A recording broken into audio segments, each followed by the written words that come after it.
Hey there, high-level enthusiasts, marketers, and SaaSpreneurs. It's JB here, and you're tuned in to the podcast that's all about taking your high-level game to new heights. Each week, we bring in industry experts who dive into strategies. They talk about driving success specifically for high-level users, whether it's getting more customers, leveling up your knowledge, or supercharging your high level with new strategies. We've got you covered.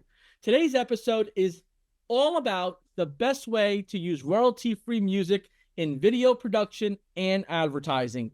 And today I'm joined by Sebastian Jaeger, the founder of Filmstro. Sebastian and his team specialize in royalty-free music that you can customize either for your ads or your website or for your clients. And as we know, our clients rely on us to have everything set up properly as we either launch their ads or we put content on their sites. So Sebastian and I put together 3 important discussions that we want to have within this subject. And the first one revolves around royalty-free music explained. Sebastian's going to discuss a little bit about the license types, which is the best one for your project, and then a little bit about how to go about royalties or royalty-free music.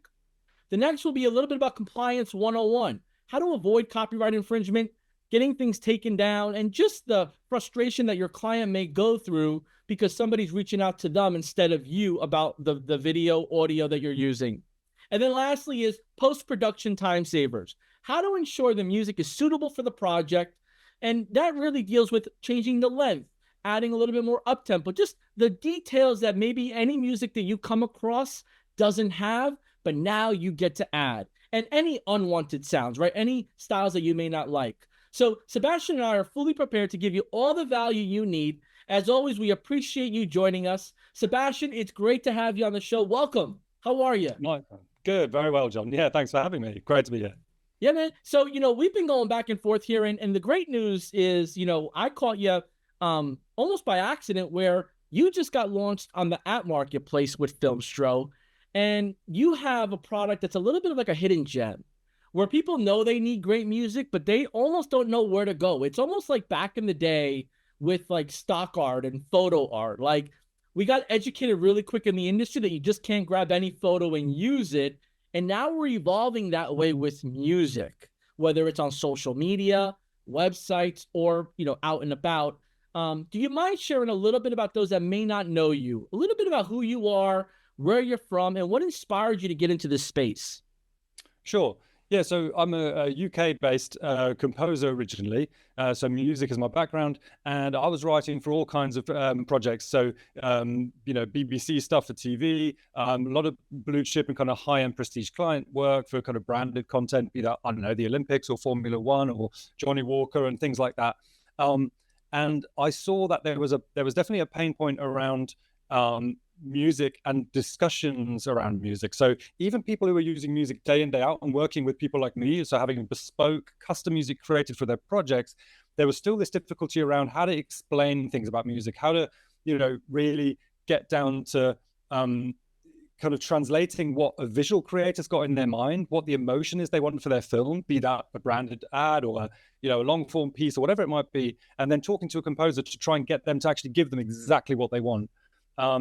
So I kind of, and I guess when I was working in this area as well, I noticed, of course, there's this big swing towards using stock stuff. You mentioned, stock images and kind of stock stuff.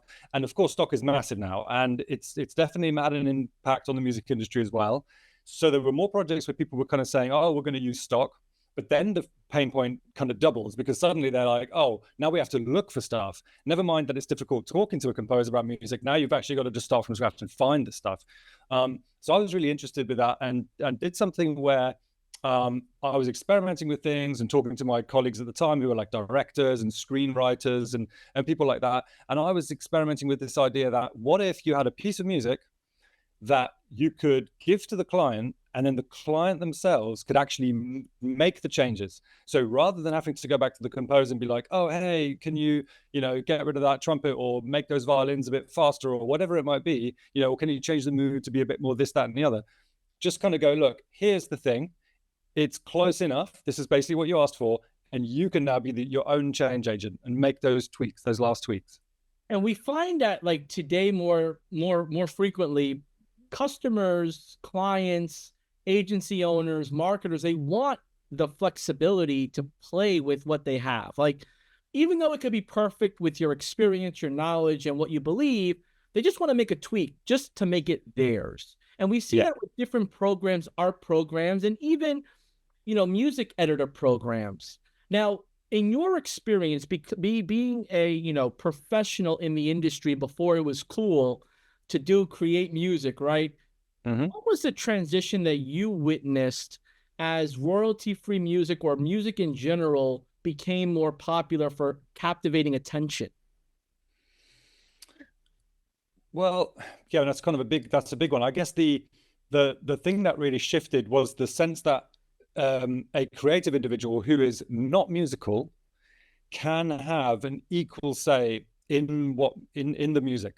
I think there really has been a more of a kind of democratization, because as the stock industry has grown, people have realized that they can just go and help themselves to kind of off the shelf music.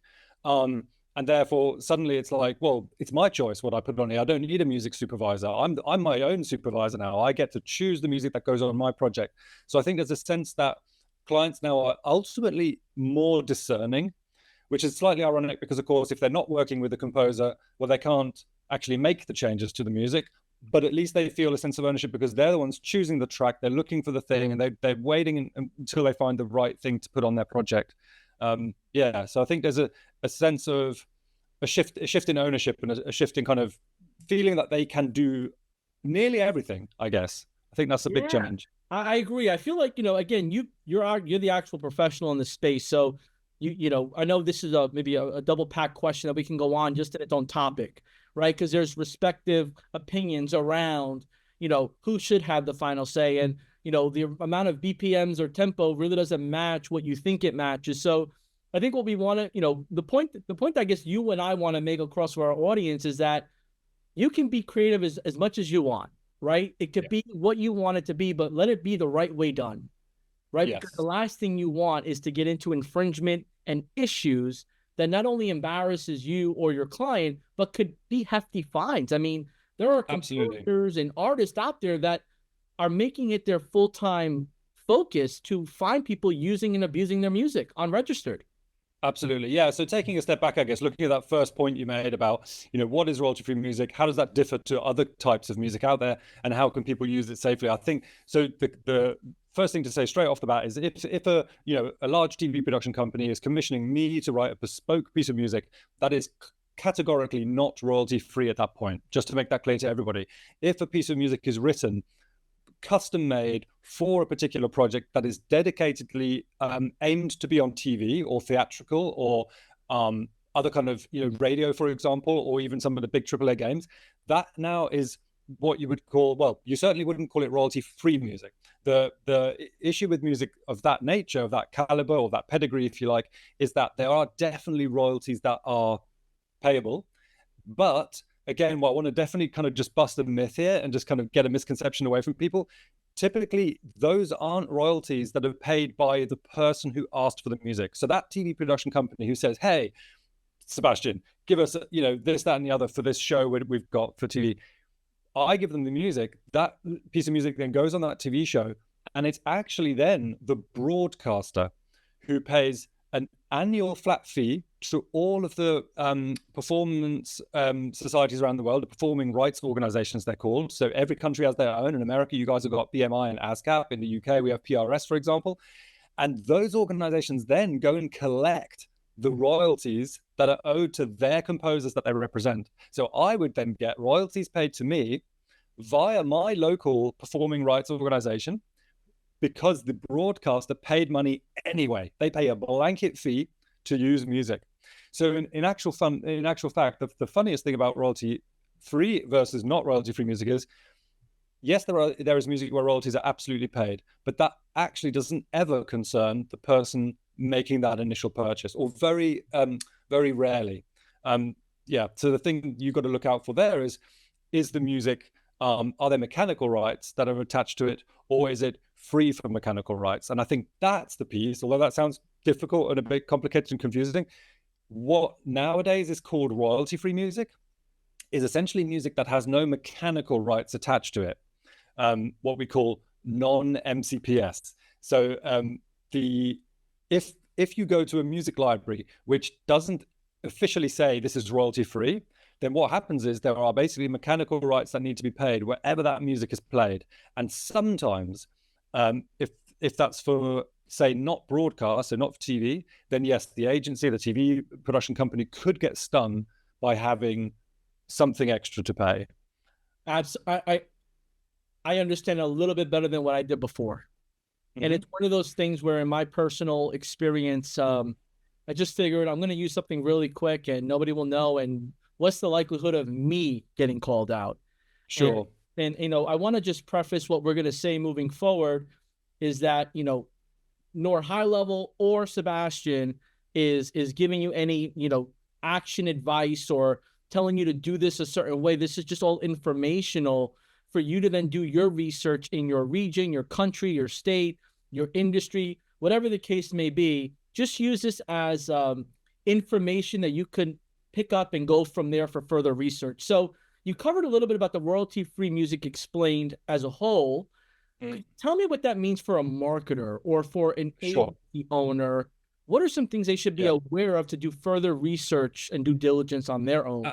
Absolutely. So if you go to any royalty-free music platform that specifically mentions the word royalty-free, then it definitely means that you are good to go. So that is me making a blanket statement, which I'm very, very happy to stand behind, because that is safe to say. So it essentially means that what you see is what you get on that platform. So a little bit like, let's take another example. So, any Getty images or Shutterstock images, something like that. You know what you're getting. You're going, okay, I'm going to buy this photo. I'm going to use it for the license terms in here. Now that's important. I'll circle back to that in a minute, license term. And with music, again, because music is a kind of quite an archaic, industry, there's quite a lot of different copyright law involved and all the things like that. That's why there is, it's a little bit more complex than other industries perhaps, especially like, actual goods, if you buy, if you buy a new bathroom, you pay once, you got your new bathroom. If you buy music, the weird thing is, in the TV world, etc., I might write a piece of music. The TV production company will pay me once, sure, but then every single time that music is played on that TV show, I still get paid more, which is kind of weird. That would be like your plumber installing your bathroom, and then every time you use the shower, you've got to pay that plumber, right? So being a musician is great. I'm not complaining. Royalties are fantastic, and they do help. But as far as marketers, TV production companies, agency owners, SaaSpreneur, all of the guys on Go High Level, there's never an issue if the platform you're buying from says it's royalty free, because you're only paying one time. But to get to, I think, what you were saying about what's the safest way and what's the right way to do it for people, and to kind of maybe point them in the direction of more research, the key difference between music and other things that you're purchasing is it all comes down to what is it that you want to do with that music? Where is that music actually destined for? And that's where, when you're looking on these platforms, Filmstray included, we explain where you might want to use that music for. And that's why we actually have different tiers and different pricing, which is, again, a kind of a weird concept for people maybe initially to get their heads around. It's like, hang on, this is the same piece of music. Why is it cheaper if I want to use it for this, but it's more expensive if I want to use it for this? Again, the bathroom doesn't cost you more just because you want to have 5 showers a day. Do you know what I mean? So it's a weird one, but we break that down really nicely. Most platforms do. And so what I would advise people to do is just to kind of think, there's a couple of really easy tests. One is it for personal use or not? That's an immediate, like, really clear line. A lot of companies, a lot of platforms have really, really affordable plans for people who just want to use the music for personal use. And they define that really well. It's kind of obvious. It's stuff like, hey, it's on your own website. It's on your, maybe it's on your social media, and it's your family snaps, whatever. But then there's the kind of commercial side of things. And that, again, often tips into 2 distinct areas. One is it's online. So you want to use the music for something online. That's then one very, very specific use case and price bracket. And then the next one, which I've already kind of talked about, is you want to use the music for TV, or you want to use it in theatrical, which, again, let's be honest, it might not be most of the people listening to this. I don't know how, they might be working on some amazing show that then gets picked up and some distributor or network buys it. And suddenly they're thinking, oh, damn, did I get that music cleared for use on TV? Which is great. You can just come back and then change the license. That's quite a standard thing to do. But to finish this point off, I would just say, figure out what it is you want the music for. If it's for your Facebook ads, if it's for LinkedIn, kind of promotional stuff, if it's for your client's YouTube channel for their kind of, ads and things like that. That's your online kind of ad space, and that will be a particular license then. Yep. And then what I'm thinking is, a good handful of our users, customers, agency owners, they're looking to put a Facebook ad or Instagram ad up, and they're not really a fan of the music that's attached available right now in the library. So they want something a little bit more catchy, maybe with some sound effects. So just to confirm, if I'm in that situation and I go to a website that says royalty free, how do I protect myself, or what do I do if somebody says, oh no, that music you're using is not authorized to use? You have to think about licensing terms. What should I be copying and pasting or screenshotting or saving just to, cover my ends? Yeah, good point. Again, that's a really, really good point, John. I think a lot of people nowadays have, again, this slightly mistaken sense that as long as they credit who the music originally belongs to, then they're fine. And that's okay if it's just your personal life. Like, you can go ahead and take, any piece of music from YouTube, say, or, spot it and stick it on your YouTube channel. And then, if you want to put the credit in, you can in the description. But here's what's going to happen. The monetization of your YouTube video, because you've used music essentially incorrectly. Well, I don't want to say illegally, because actually, if it were completely legal, they would lock you down anyway, and you wouldn't be able to do it. But the actual fact of the matter is that you can put music on your YouTube video, for example, that isn't cleared for use. However, the system that's in place, which is very, very clever, ensures that those big record labels that music belongs to, you don't even know who it belongs to half the time, potentially anyway. You're just going, oh, I love this song, well, let me put that on my next video. Well, when you go ahead and try and monetize that video, you're not going to be seeing that money. The record label who owns that song, they will get the money. So there's a kind of, and that's been, by the way, that's been a huge shift. So a few years ago, as soon as you put that music on there, let's say, I don't know, a famous Taylor Swift song or something, you would have got an immediate strike. And, after 3 strikes, that's it, they close your channel. That's actually changed. So things have kind of improved. But the way they do it now is, I guess, the powers that be have decided, well, look, instead of being punitive against like literally thousands or millions of people putting music up on their thing which doesn't belong to them, why don't we just take the money away? So now, in this example, Taylor Swift publisher would receive the monetization from the video if you've put her music on there. So I think the key thing here is, if you're doing a video for yourself professionally or for your client, clearly you're going to want to keep that monetization. And you also don't want to be writing stuff in the credits, which basically says, hi, I kind of ripped this song off and it doesn't belong to me. It's just not very professional. I agree with you. And we've got a little bit in depth on this process because it is important to set the foundation. It is important to at least bring awareness around that there are entities, there are platforms, there are people that are protecting the rights of the music they created, they purchased, or they have a responsibility over. So, to our audience, we appreciate your patience kind of just walking through the understanding of this, because it's not the most funnest or intriguing part of it all. But once you know what you know, you can unknow it. And this is one of those things that you just need to be aware of to search and protect yourself and your clients very early on, especially if you do a lot of ads, if you become very creative with your ads and you're trying to stand out with different music styles or even sound effects. I mean, anything with music or sound effects falls in there.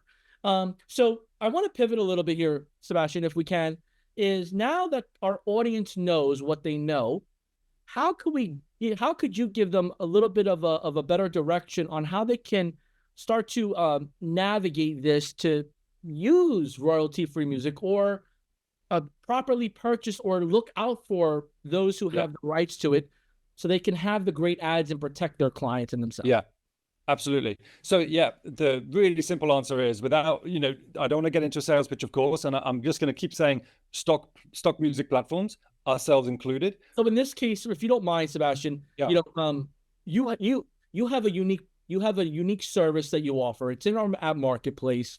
I invited you on because this is a topic that comes up with copyright, and it's very, very serious.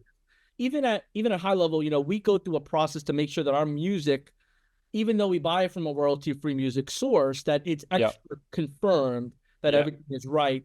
So could you just share a little bit, and I know you're not the type to sales pitch anybody, absolutely not. But could you share a little bit about what's unique about the talents you have, what you've created into a program to make that boring or maybe not so intriguing royalty-free music into something that they've been wanting? Yeah, sure. So, I mean, I guess the just to before I get into the kind of that nitty gritty bit, the easy answer is you've got to look for the phrase YouTube cleared, for example, or cleared for social media, and that's what we absolutely guarantee. So for us and other platforms out there, there's this wonderful system which is called Content ID, where basically all of our music is already known to those platforms. So if you want to put your music on Facebook, YouTube, Instagram, whatever, well, actually, in the background, those platforms are checking what the music is, and then it basically cross references and goes, oh, well, this is Filmstro music. You're good to go. No problem here. Because when you purchase a license from us, it's just cleared for those uses. And what's even better is we then whitelist your social channels. So if you wanted to go ahead and get a music on your YouTube channel, for example, we would actually just get your channel, whitelist it, and now any music from Filmstro it's ever put on there, it's just automatically cleared. No strikes, no claims, no nothing. So that's kind of how that works. Yeah. So important. And so, now I find, let's say, like, for example, I find this, hip hop, EDM style beat, and I'm like, this is awesome. Yeah. I want to make some tweaks to it. If this was like a piece of artwork, I'd maybe put it into Canva or put it into Adobe or put it into an editor, and I'd make some tweaks to it. What or how is the best, is a way to do that with what you do, what you Sure. Yeah, sure. And this is the best bit for me, obviously, because this is what I'm passionate. I love what we've created at Filmstro. It's kind of tricky to bring across in words, of course, but I'll give it my best shot. So basically, at Filmstro, we have this thing where the DNA of every single piece of music is the same. Like, I'm just going to put that out there. So from a musical point of view, every single piece of music in the world shares certain things. And we've boiled those things down to 3 parameters that you, the filmmaker, or you, the creative, you, the visual person, without musical experience, can basically manipulate. So one is, for example, we call it momentum. So if you want that music to go from, say, quite calm, quite laid back, to more busy and complex and a bit more up tempo, you just move the momentum up. If the next one is depth, so again, if you have something that's got no depth, it's kind of quite thin, quite ethereal, quite kind of soft and gentle. Bring in more depth, it becomes fuller, lower, has a bit more kick to it, that kind of thing. And then the last one is power. It's super simple. That's just, hey, you want to be more intense, maybe a bigger group of players, as in the ensemble size, suddenly it's like, whoa. So that's how all music essentially works. It doesn't matter whether it's classical, hip hop, EDM, jazz, raga, who cares? That's what music is. And we've basically built that into every single one of our tracks. So that's kind of the most fun thing people can do. And then we have some time savers as well. So for example, the thing that we find that a lot of filmmakers have been saying to us over the years is like, oh, we wish we could just make this piece a little bit longer, a bit shorter, because our video, is, let's say, 60 seconds, but we found a great track, which is 80 seconds. So now there's 20 seconds just sloshing around. And of course, people know how to just about chop stuff up in their video editing programs and things like that. But we've just made that just completely ridiculously simple. So now whenever you open a track in Filmstro, if you've added your video as well, it just automatically says, hey, do you want to make this music the same length as your video? And you're done. So that, things like that. And I know that was hard for you to share because you're like, look, I don't want to come off as I'm trying to sell something and that's not your style. Sure. And it's just, like you said, it's so hard to really describe, let alone have someone visualize what you offer. And, it's almost like for an exchange, because look, there's a lot of people that don't take royalty of music seriously. They don't believe they can be, highlighted as someone who's using it incorrectly. And the last thing we want is for someone within our community to experience something that we couldn't give them a proactive heads up on. So sure. This is very passionate for me to say, hey, look, let's go over these kind of rules of the land with using music, and then we'll plug in an example by showcasing the magic you put. Now, with what you've created, could you share a little bit about when someone is looking to add that creativity and finding their ads and then finding the right music, what's the best way to like couple like whether it's BPMs, is it like, what's the art, or can you share some advice around like music and advertisements? Like, is there like a 3 points that you could share around that for a newbie, right? Like, Yeah, sure. royalty-free music. I just want something that's going to be catchy. Yeah.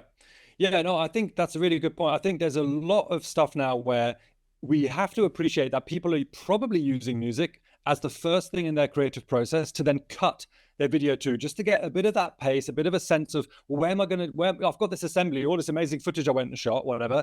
Now I want to turn it into a really tight 30-second ad. Well, where's my pulse? I need something. So we have to acknowledge the fact that, yes, people are looking for music as their kind of like initial inspiration, just to maybe get started on that edit. So for that, I would suggest, again, say it's your Filmstro, for sake of argument. With Filmstro, you can basically take any piece of our music and you can basically set the settings so that it's at its kind of maximum kind of in your face, which gives you a really, really strong pulse. Once you've laid that down, you can then go ahead and go, well, hang on, now I want to actually just like make sure the music is only 30 seconds. Okay, let's do that. Bang, done. Then maybe there's a couple of sounds in there you don't like. You go, okay, let's remove those. Done. And then it gets fun because now you've got your assembly, the BPM's already in there, but now you can go ahead and change that momentum, change the depth, change the power to kind of just emphasize and accentuate those important kind of beats and extra kind of things in that narrative. Even though it's only 30 seconds, it's still a narrative. And you can just amazingly get close to that. It's as if a composer has written it for you. And BPM is only one part of that puzzle. Like, it's amazing how you don't have to hit every single kind of sync point or cut or edit change with a strong beat. It's actually more about use the track to begin with, do your initial assembly, and then you can fine tune it like a composer would. And it works. It's hand in glove. It's really quite remarkable. Yeah. And you mentioned momentum, depth, and power, correct? Mm-hmm. Are those terms specific to Filmstro, or are those terms that are used universally within the music?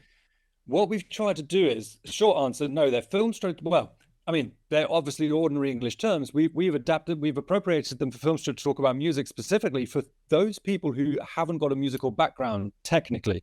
Because the problem is that if I were to speak musical jargon to you, we'd immediately have a lost in translation problem, and vice versa. Actually, when visual creatives brief in like a music brief to a composer, quite often the composer's sort of sitting there scratching his head going, I'm not sure what they meant by organic, or can you make it more, loose? Or what does that mean? So that's, I think, why we wanted to kind of come up with 3 terms, which in a really direct, again, without demonstrating this with you here, it's obviously hard, but anyway, 3 terms which, when you use them, there's an immediate one-to-one relationship where you go, okay, I see what happened there. Yeah. And so, for those that are watching this live, comment below momentum on the below in the comments. Type in momentum. And I think for what you've been kind enough to do, Sebastian, you're going to put together a demo that you're going to attach in the link in the description here, that if somebody were to click on that link, they can see a demo, learn more about it, and really see for themselves. Because like you said, although music is for the ears, it is a visual for the program on how you adjust and you see how that musical tone is. Yeah, and that's the other thing we've worked really hard to make sure that we do everything in a really intuitive visual way. So where, like, up until now, filmmakers or content creators, can only see a waveform, that's kind of arbitrary. That only shows you the kind of main peaks of where the music goes strong or not. That's just an amplitude thing. It doesn't really give you that much information. Whereas with our program, we've essentially allowed the filmmaker to just to draw, literally draw with a pen tool the kind of shape of the music, and then they can actually just see it. They immediately go, oh, look, that's where the power goes up, this is where the momentum changes. So yeah, we want to make it really, really visual to kind of break through that barrier of it only being auditory, because to visual people, the auditory thing is kind of not, it's harder to penetrate. Yeah. If you're excited with what you're hearing, with the control that you can have with royalty-free music, doing things just within the respects of the industry, go ahead and type in depth below. And I think the biggest thing here, Sebastian, is I'm looking at it from what I've known now with you. is if I find a trustworthy site that's out there, right? There's so many of them, right? There's so many Sure. different sites. Could you share a little bit about how you find maybe one or two sites that are out there, or how does like, or do you offer some sort of a gallery, of audio gallery to pick from? Like now that I know there's a tool out there to help me make this a wow factor and how I want it, Hmm. now where do I like? It's like scrolling, like death scroll. Like you're like Yeah. I've tried to look for music once or twice, and it's just such a long process. Yeah, yeah. That is something that still is. It's kind of interesting now, actually, that you asked me that now, because AI is now having a really positive impact on that.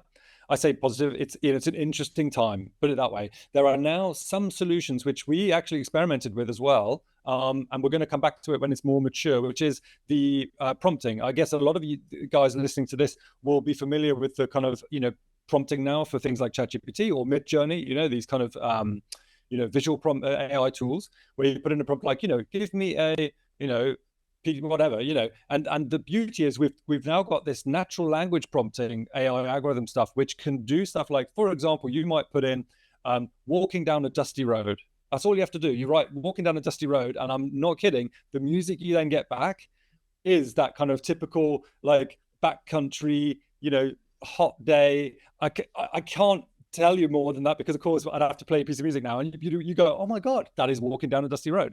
So it's genius when it works. Cautionary tale because sometimes it spectacularly fails. So we weren't ready to take the leap with that, but we want to, because I think, like you said, doom scrolling through just like 100 tracks, listening to the first 5 seconds, that's a killer. And I think, again, without blowing our own trumpet, no pun intended, of course, that's something else we've kind of innovated on, because you can change the nature of what the music is. You don't have to wait for the end to hear the end, or you don't have to wait for the climax. You could just go, show me the climax. You just set it to be the climax, and you go, okay, I know if this is going to work or not. So it saves you time. Whereas with traditional music, you kind of have to go, well, there might have been a really good bit at, I don't know, 2 minutes and 10 seconds. Did you have the patience to wait that long and listen to it? No. So that's the other really sad thing. You might miss out on all these gems because you're just like, oh, next. Because if you don't like the beginning, how do you know if you're not going to like the end? So that's a real problem there. It is. And, I've done it where on ChatGPT, I typed in, a set of lyrics or give me a song with this type of sentiment or this style, and it'll pull up a few songs. And I've done them in all different types of languages. And Yep. it's to your point, it's actually very impressive. So, with what we know now from compliance, proactive, be aware of, you've shared a little bit about your passion in music and how it's translated into this software service that you like pretty much came across high level by accident. Yeah, it was actually one of your agency users is a Filmster customer, and then came to me and said, "Hey, I think the high level community would really benefit from this. Yeah, Have a and look." that person, without mentioning names, is Sure. does a lot of ads. They're known in the community, and you just said, I'll become a high level customer too, get into it, and then you started to use it for your business, which is exciting.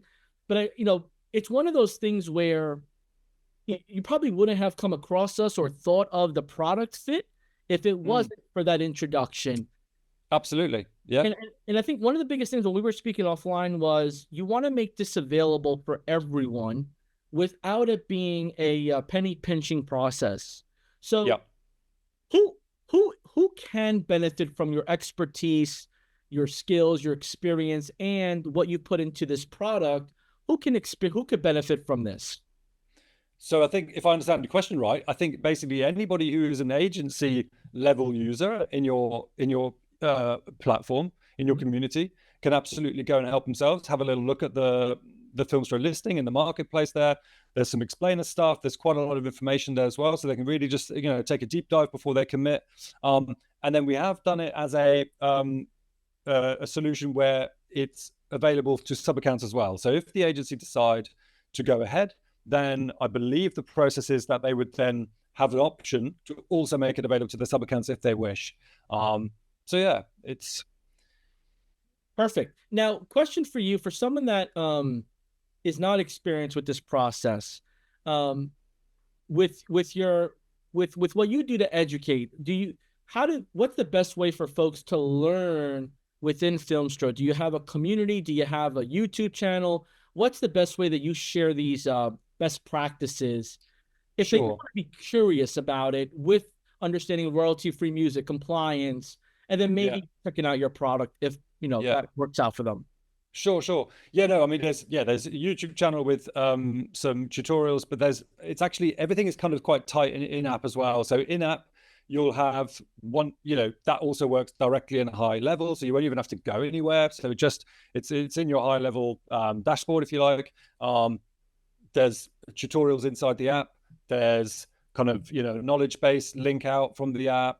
And to be honest, honestly it really is intuitive. Like there are three things you can do, which sounds so kind of simple, but it's absolute, like it feels like a toy, but it does a pro job. So it's dead When you simple. showed me it, you're like, John, you just have to like see it. I'm like, Yeah. Masha, we just, John, you just have to see it. There's really no way to explain this till you see it. Yeah. So we've included the link below so you could not do what I did and just say, well, just tell me, just see it for yourself. Sebastian, I want to make sure that we're giving as much value as we can. I'm going to give you about a minute or so here. If you were talking to an agency owner that reached out to you that they want to start the ads, they're a little hesitant because they don't want any problems for them or their clients. Could you just recap a few bullet points on Sure. the best way to at least know to go in the right direction? Absolutely. So choose a platform that offers genuinely royalty-free music. Secondly, make sure you're choosing the license type that suits your project. So if you're doing online ads, make sure that in the description of that license that you're purchasing, it says things like cleared for online use, includes Facebook ads. That kind of language is what you're looking for to make sure it's good for ads. And then thirdly, you can reach out to the company directly and ask them, hey, do you guys have like YouTube protection? Is this stuff cleared for social media? Again, it typically will say that in the kind of pricing details. There'll be those kind of key benefits, but if you're not sure, look in the FAQ, that kind of thing, because what you really want is you want your social channels, and more importantly, you want your client's social channels to be whitelisted, absolutely free from any hassles, because like you said earlier in this call, the last thing you want as the agency owner is your client getting in touch with you going, hey, John, I thought this music was kosher and suddenly I'm getting this weird message from YouTube. What's going on? And that can all be avoided if you use, the right platform. Yeah. And again, you can't speak for every country, every organization, everything, but what are some things that you can expect to be a potential risk if you break the rules, you're not conscious, you just kind of think that it can't be you that gets, in the middle of it?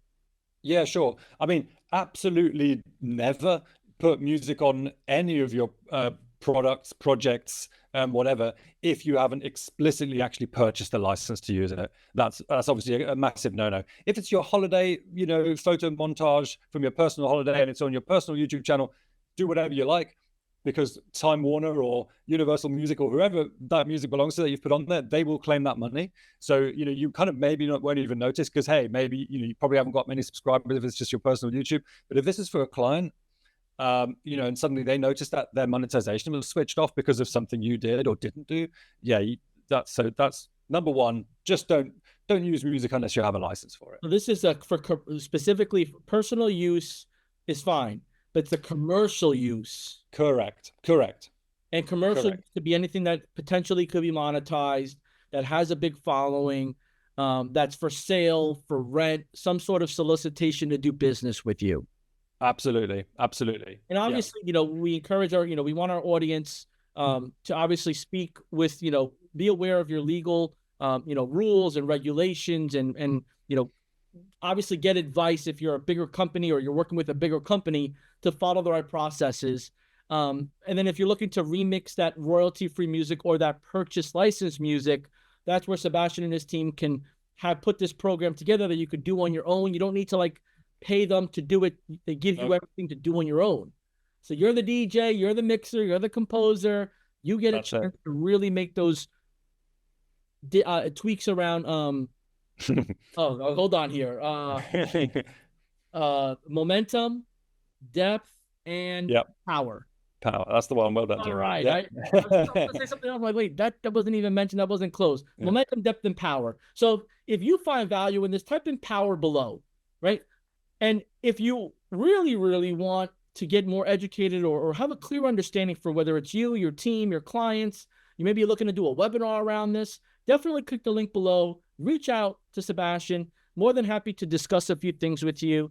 And our biggest thing with these episodes, Sebastian, is education for our high-level users. Yeah. Because everyone's moving so fast, and Yeah. they're leaning on what's specific to high level, what's specific to the community. And, you know, there's wealth of information out there, but there's nothing like the community we have. So I want to say thank you for taking your time. I know there's a big time difference.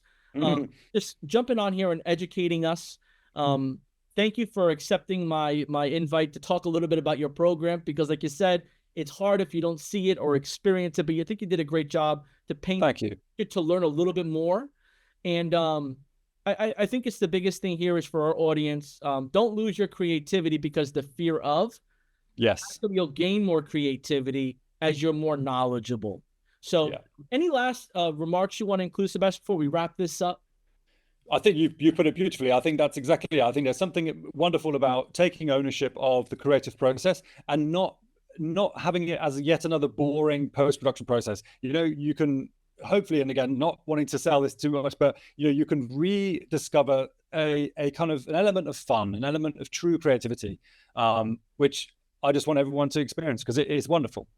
Yeah, and when I got to get to know you a little bit, your passion for music, your passion for the creativity of it, man, it really it came right to me, and I wanted to make sure we share that story with our community. Sebastian, thank you. To our audience, thank you. Below, there's also a link. If you've come across High Level by chance, there's a 30-day free trial link below. Go ahead and get involved. Learn about High Level. You'll see what we have to offer, and you'll be able to see the rest of our podcast episodes that we have on our channel. Until next time, thank you. Go High Level, and thank you, Sebastian and Film Show, for joining us for this episode. Till next time. Pleasure.